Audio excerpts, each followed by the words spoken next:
Hey everybody, it's Aaron Scott. People ask me all the time about rates and about where they're headed. Are they going to go down more? Are we going to get back to those really low 3, 4, 5% rates? How does it affect pricing? When I talk about it, people's eyes roll back in their head.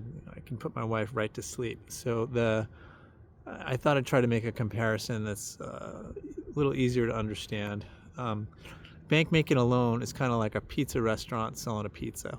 Okay, a pizza restaurant, it costs them $5 to make a pizza, and they're going to sell it for $10 so they can make a profit and cover their other costs.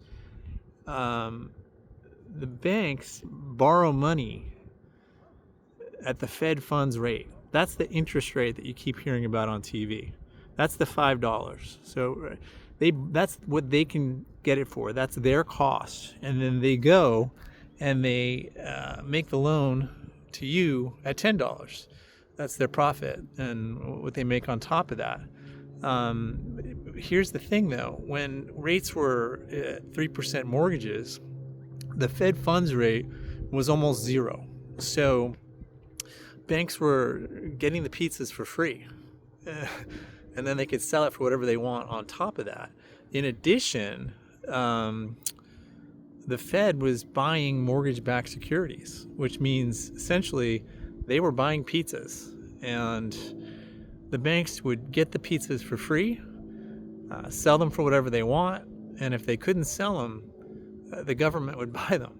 So that's a pretty good business, and that means that they could sell the pizzas for $5 or $3 or $1, and they're still making a profit.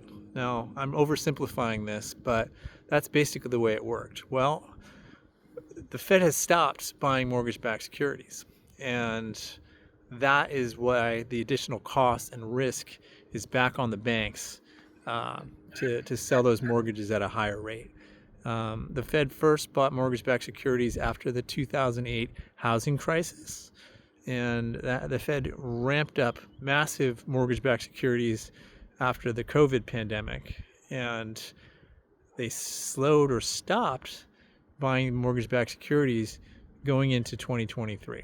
And that's why we've seen the rates go from those 3-4% range to 7-8%, which is much more in line with historical norms, because they are no longer able to get the mortgages for free and the money for free, and they're no longer able to sell it to the government if nobody else wants to buy it.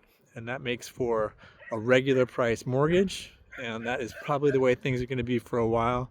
Those catastrophes hopefully will be behind us. And if you're waiting to buy, or worse, if you're in one of these funky loans that are going to change in a couple of years because you think you're going to get back to that 3 or 4% rate, the only thing that'll get the Fed back in the business of buying mortgages like that is most likely another catastrophe. And I think Warren Buffett was famous for saying betting on Armageddon is a terrible investment. So hopefully that explains it. Have a great day.